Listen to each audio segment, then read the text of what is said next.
Assalamualaikum warahmatullahi wabarakatuh. Ibu Dr. Haji Tuti Kurniati yang saya hormati dan rekan-rekan sekalian yang saya banggakan.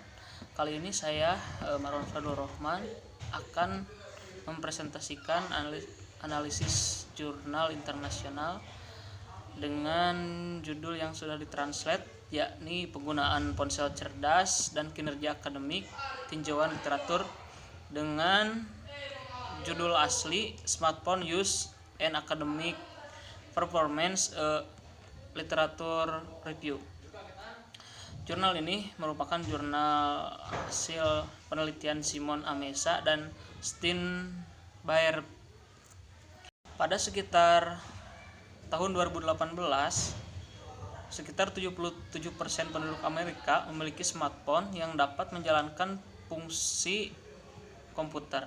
Selain itu, survei yang dilakukan pada tahun 2015 menunjukkan bahwa 64% orang Amerika melaporkan bahwa mereka tidak dapat hidup tanpa ponsel pintar. Angka serupa dapat diamati di bagian lain di dunia barat. Oleh karena itu, tidak mengherankan bahwa dalam beberapa tahun terakhir, diskusi tentang potensi frekuensi dari penggunaan ponsel cerdas telah mendapatkan tempat yang penting dalam debat masyarakat. Secara bersamaan, kemungkinan efek penggunaan ponsel cerdas semakin diminati oleh para ilmuwan disiplin yang beragam. Dengan demikian, para sarjana telah menyelidiki hubungan antara penggunaan ponsel pintar dan kecanduan ponsel cerdas. Misalnya, dalam bidang kinerja mengemudi, kualitas dan kuantitas tidur, kecemasan dan kesepian dan depresi, kepuasan dengan hidup, hubungan sosial, kecanduan zat, dan perhatian gangguan hiperaktif.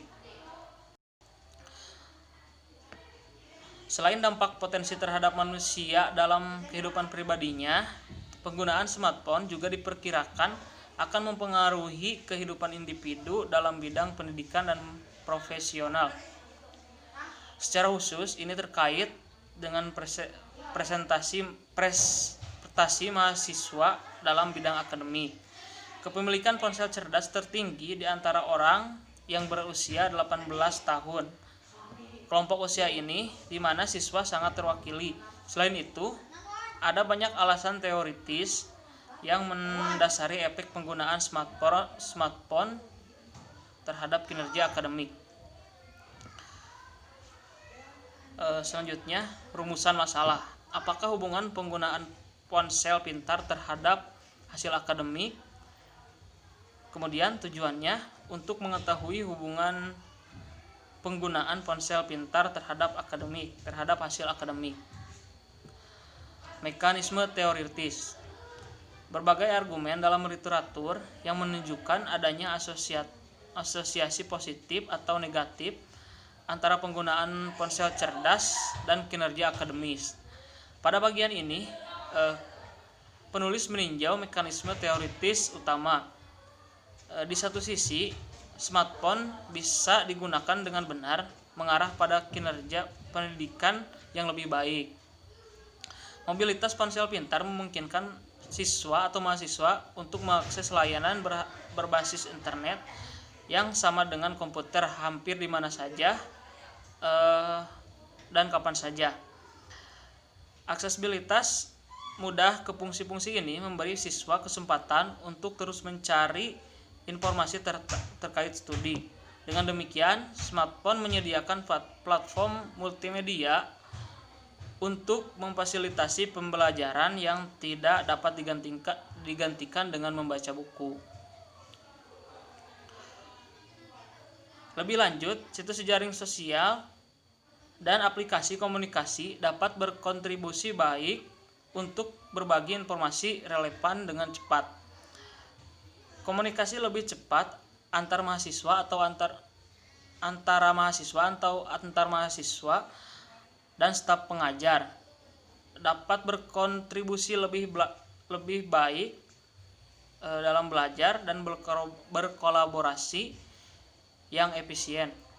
Di sisi lain, penelitian menunjukkan bahwa mahasiswa menganggap smartphone mereka sebagai sumber hiburan, bukan sebagai alat kerja.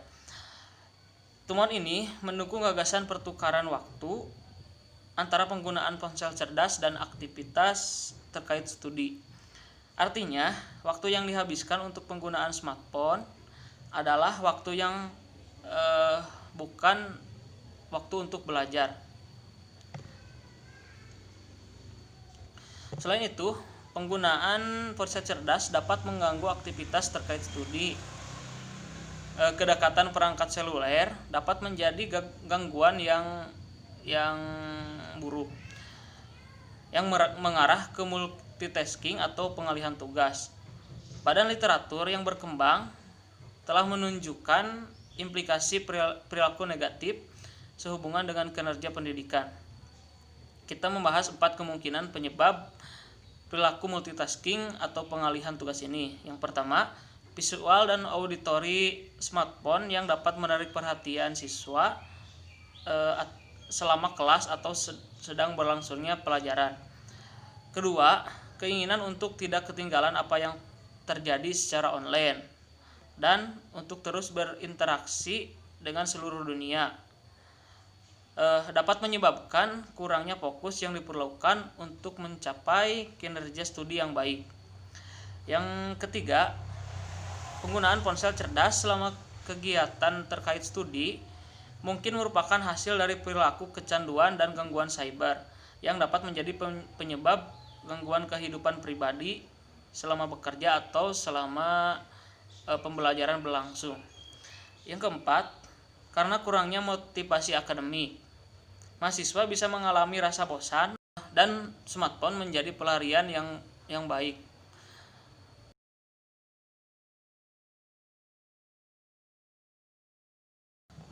Selanjutnya, metode dengan merangkum literatur empiris, temuan tentang hubungan antara penggunaan smartphone secara umum dan hasil pendidikan tersier. Review ini adalah hasil dari pencarian sistematis. Langkah pertama,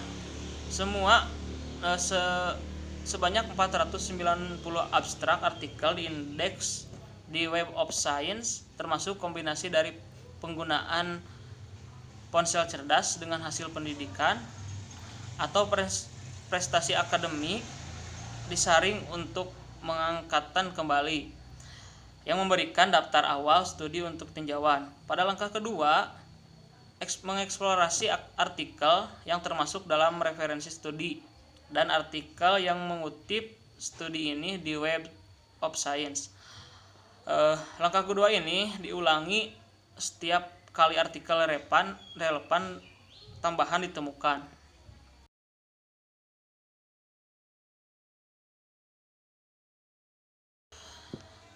Selanjutnya ke hasil penelitian dan pembahasan.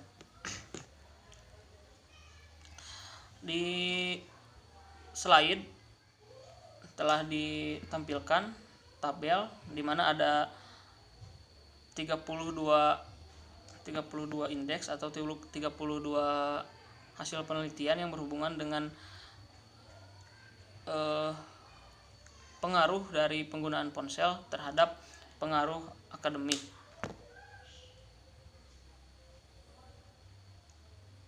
Nah, di tabel pertama mengungkapkan dominasi studi yang melaporkan suatu signifikansi hubungan negatif yang signifikan antara penggunaan ponsel cerdas dan kinerja akademik di pendidikan tinggi. Lebih spesifik lagi, 18 dari 23 studi yang disertakan, yaitu sekitar 78,3%, mengandalkan pendekatan empiris yang berbeda yang diuraikan di bawah,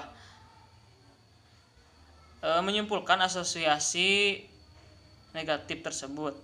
Yang tersisa 5 artikel dan secara statis dan tidak signifikan tidak dapat menghubungkan antara penggunaan ponsel cerdas secara keseluruhan dan kinerja di universitas.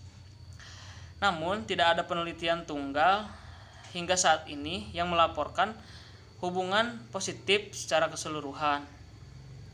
Ini pertama, melihat literatur memberikan indikasi bahwa mekanisme negatif seperti yang dibahas di bagian sebelumnya lebih berkontribusi pada hubungan antara penggunaan ponsel cerdas dan hasil akademik daripada mekanisme positif. Hubungan antara penggunaan ponsel cerdas dan kinerja akademik telah diteliti di semua benua. Namun sebagian besar penelitian dilakukan di Amerika Utara dan Asia. Di antara studi Amerika Utara, Bunley pada tahun 2015 dan Wentworth dan Middle pada 2014 menemukan asosiasi negatif yang disimpulkan di 5 artikel lainnya. Demikian pula 2 investigasi berbasis di Asia yang dilakukan oleh Rashid dan Asgar pada tahun 2016 melaporkan asosiasi negatif di 9 penelitian lain. Selanjutnya, Winskell dan kawan-kawan pada tahun 2019 juga menemukan asosiasi negatif untuk subsampel Korea. Untuk Australia, khususnya di Oseania, mereka melaporkan signifikansi asosiasi yang sangat negatif. Selain Felisoni dan Godoy pada tahun 2018 dan Djokovic pada tahun 2016 melaporkan asosiasi negatif seluruhnya di Brazil. Terakhir, di antara studi yang mengandalkan data Afrika yang dilakukan oleh Olufadi pada tahun 2015 tidak menemukan signifikansi asosiasi di Nigeria, sementara Asante dan Hiazi pada tahun 2018 melaporkan asosiasi negatif di Ghana.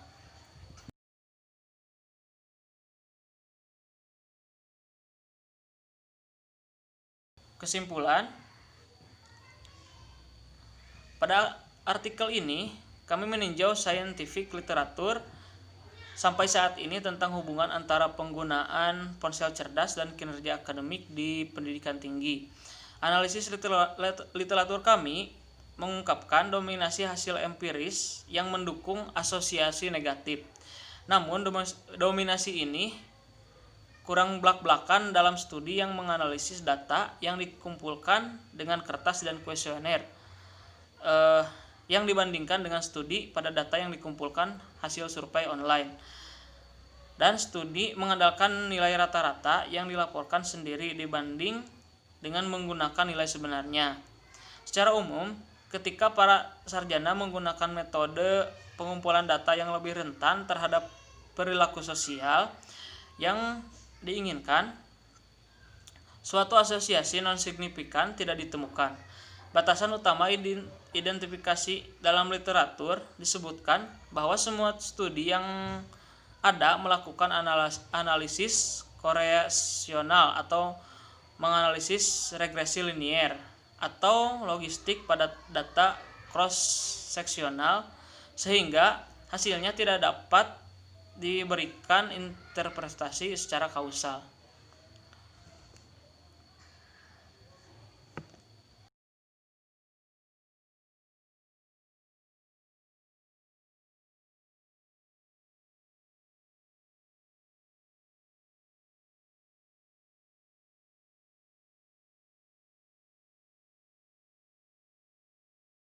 Warahmatullahi wabarakatuh. Assalamualaikum. Ayam Di luhur penggunaan ponsel cerdas dan kinerja akademik dengan judul asli Smartphone Use and Academic Performance Literature Review.